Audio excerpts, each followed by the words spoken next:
waa jeel aad adigu isku xidhi karto هذه cid kaa furi kartaana ma jirto cid ku soo deyn kartaana ma jirto No adiga la one. isku xidhi kara adiga la iska soo deyn kara toddobaadkan barnaamijkan waxaan ku soo qaadanaynaa buugga qiimaha badan leh Think and Grow Rich marka Soomaaligeena ka dhignana micnihiisu tahay fikir oo hodan barnaamijka waxaa marti u ah oo maanta si weyn u falanqeyn doona ustaadka Maxamed Axmed Cige oo ku magac dheer Maxamed Cige runtii waa maamulaha ama asaasaha Mindset Institute maantana xafiiskiisa ayaan marti u ahay si bal barnaamijkan aan si weyn ugu wareysano oo aynu markaa ugu falanqeyno halkan barnaamijka Bunny Book mudane Maxamed ku soo dhaw aad baad mahadsan Mr. Cabdishakuur Xarbi waan ku dhawahay barnaamijka Bunny Book oo hagaag mudane Maxamed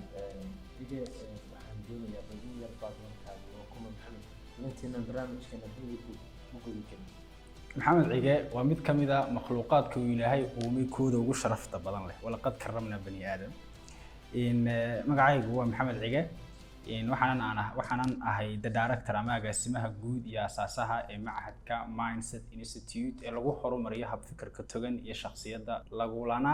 taliyo ganacsiyada Maxamed Cige inta waxaan filayaa inaad si kooban fikir u qaadato oo kuma Maxamed Cige si toos ah u gudbin barnaamijkan Bunny Book Think and Grow Rich waa buug runtii markaan arko aan soo xasuusto noloshooda guushii iyo waddadii aan mar lahaa yacni wax badan ayuu ka sheekeynayaa qofka akhristana mahaantii wuxuu u damaanad qaadaya inuu waddo qurux badan noloshiisa u mari doono ka hor dhici maayo waxaan doonayaa barnaamijyadan waxaad inaad noo sheegto bal buugga inta beeshuu ka kooban yahay cidda qortay bal in yaroo xog yaroo hordhac good waad mahadsan tahay buuggan sida magaciisa bay nooga muuqata waxaa la yidhaahdaa Think and Grow Rich buuggan qoraaga qoray magaciisa isagana waxaa la yidhaahdaa Napoleon Hill buuggan waxa uu ku jiraa channelka ama category-ga lagu daro buugaagta marka la tirinayo khaanada self help books la yiraahdo ee lagu horumariyo shakhsiyadda pageska ama tirooyinka xaashiyaha uu ka kooban yahay buuggu waa 259 page وهاجاك واحد من runtii buugga markaad aragto wuxuu ka mid yahay buugaagta wiilashada badan markaad aragto caalamka marka reer galbeed iyo wadamada lagu daabacay aragto malaayiin buu kor u dhaafay daabacadiisa sidoo kale waxaa lagu tartamay luqadda Soomaaliga waxaan doonayaa inaad noo sheegto fikradda guud ee uu buuggan bixiyay fikradda guud ee uu buuggan Think and Grow Rich uu gudbinayay horta buuggan oo la daabacay 1938 dhamaantiin malaha inaan wada jirin baan maleynayaa idea ama the main idea uu gudbinaya buuggan waxa weeye sida title-kiisa bay nooga muuqata waa Think and Grow Rich waxa weeye what you think matters sida aad u fikirto ayaa ah saameeyaha wax walba ayaa ah sababaha wax walba ama saameyn walba oo nolosha ka helayso markaynu ka warramayno fikir iyo habka uu qofku dunida u arko ama si aragiisa laba siyood baa loo qaybiyaa waxa weeye positive thinking iyo negative thinking waa hab togan oo qofku u fikiro iyo hab taban oo qofku u fikiro marka fariinta guud ee uu buuggu gudbinaya maadaama ay tahay ku baraarug hab fikirkaaga si aad hodan dhinac walba iyo noloshaada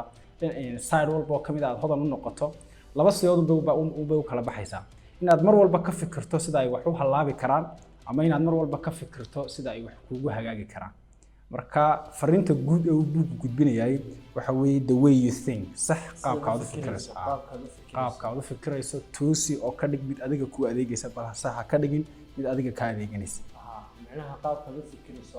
waxaana maalin walba qabato wax walba maalin walba ku soo mara qaabkaad u fikirayso inaad u aragto si xun inaad u aragto fursad qaaliya oo ku soo martay ahaantina waa meesha lagu kala hore ugu sii socon waxaan doonaynaa barnaamijkeenu noqdo mid aad u kooban runtiina noqdo mid aad u tayo badan marka la eego xogta markaa laga helayo buuggan wuxuu si weyn waxaa jira qodobo badan oo soo qaadanayo xagan kuma soo wada koobi karna laakiin kuwa ugu mudan aad leedahay uu soo qaadanaya buugga horta wuxuu ka hadlayaa ilaa 13 qodob oo ah xeerarka iyo qawaaniinta lagu guuleysto sidoo kalena wuxuu ka warramayaa 30 qaanuun ama xeer oo ah kuwa lagu guul dareysto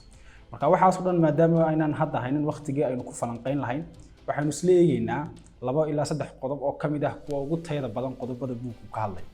qodob kamid ah haddii aynu soo qadino waxa uu odhanayaa burning desire rabitaan adag iyo damac xoogan iyo doonis daran inaad la timaado si aad u gaadho ujeedooyinka iyo hadafyada nololeed ee aad doonayso inaad xaqiijiso marka qodobkan burning desire rabitaan adag iyo doonis daran inaad ula timaado shayga aad doonayso inaad ka sal gaadho muxuu ku salaynayaa kow wuxuu ku leeyahay buuggu fariinta uu qoraagu gudbinayo weeyaane yeelo purpose ujeedo cad oo aad u dagaalanto weerar joogto ahna aad had iyo goraale ku hayso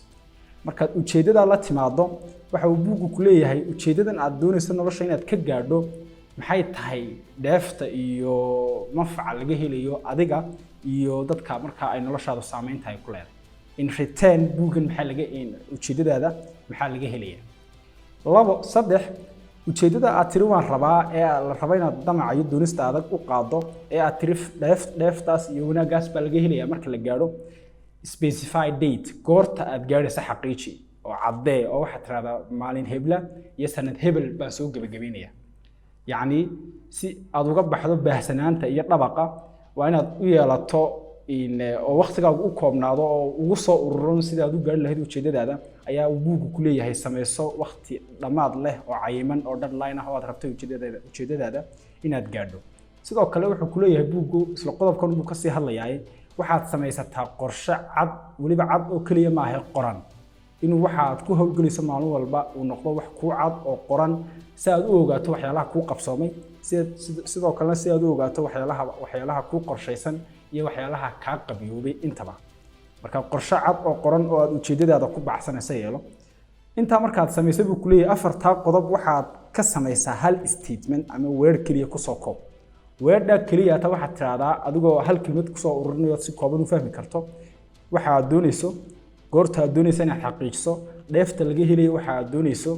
iyo qorshaha aad ku gaadhayso waxa aad doonayso inta hal statement iyo one word ku qoro kadibna habeenkii markaad sii seexanaysa hal mar isha sii mari subaxii markaad soo toostana ku waabariso had iyo gooraale ku celi waa si kamid ah qaababka ay maskaxdeena ama caqligeenu u programismo ee wax loogu shubo marka la doonayo in la buuxiyo ama ujeedo loo diro marka intaas marka la timaado halkan buu markaa soo dhacaya qodobkii ahaa damac adag iyo doonis daran la kaalay waxaaga ilaa iyo aad gaadho mooyaane si kale yaani ku cuntamin marka waxa hesho waa inaad tahay qof wax walba haysta marka aad waxa weydana waa inaad tahay qof wax walba beelay ilaahayna tala saaro ayaynu ku daraynaa inagu maadaama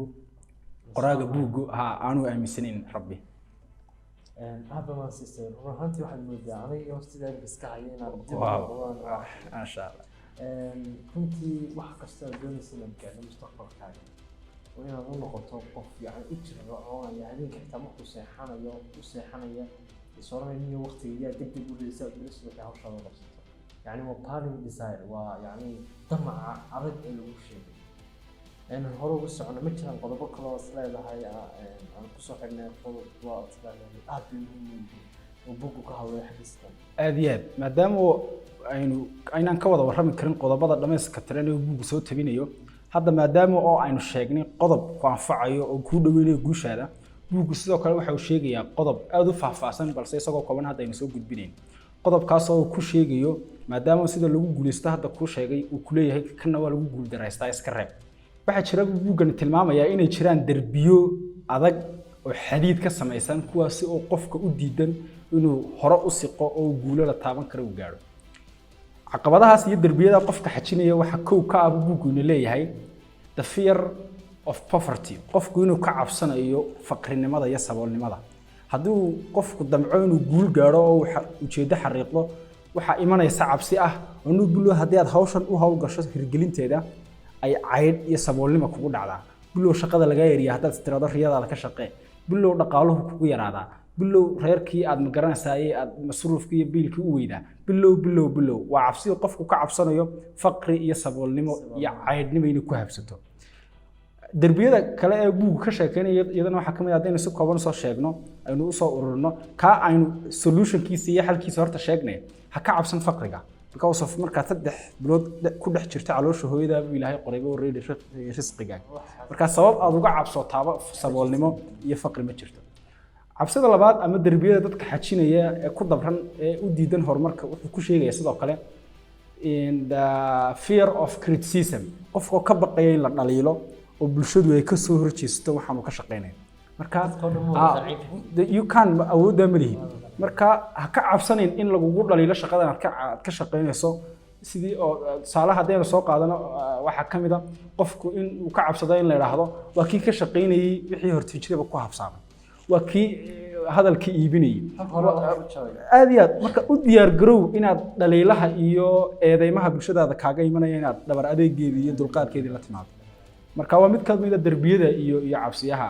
dadka hortaagan si ay horumar u gaadhaan marka ha ka cabsan dadku in ay ku dhaliilaan because of iyagu mas'uuliyad kama saarna noloshaada adiga ay mas'uuliyad ka saaran tahay cabsiyada waxaan jeedaa qodobada kale ee buugu isla qodobkan uu kaga sii warramay waxa kamid ah cabsi uu qofku ka cabsanayo haddii uu ka shaqeeyo ujeedadiisa iyo riyadiisa inuu ku lumiyo waayo qayb kamid ah asxaabtiisa iyo dad uu jecel yahay nafa taasi ma dhacdo way dhacaysaa in dadku jecel ay ku baneeyaan positionkii iyo halkii ay ka taagnaayeen laakiin iyagu kuma khasbana adigu kuma khasbanid inaad iyaga raali geliso because awoodda ma balihidba ilaahi abuuray bay dadkani ma garanaysaa ayaanay ku wada qanacsanayn qaabka uu ma garanaysaa arsaaqada u siinayo marka adigoo bini aadam oo adoon yaraan maxad u malayn marka ha ka cabsanin haddii aad riyadaada istiraado ka shaqee in aad ku weydo dad kamid ah dadka aad jeceshahay noloshaada ka dhow sidoo kale cabsida iyo darbiyada waaweyn ee dadka hortaagan isla qodobkan uu ku sii taakiidinayo qoraag waxa kamid ah qofka ka cabsanaya da'da the fear of old age qofka oranaya nin weyn baan hawshan bulo dadka igu la yaabaan nin weyn baan hoo malaa meeshan ma qalmo nin qof malaha konton jir baan hoo malaha inaan hadda jaamacad bilaabo laga qurux badan yahay marka hadafkaaga shardi ha kaga dhigay inaad tahay qof da'weyn balse adigu buuxi shuruudaha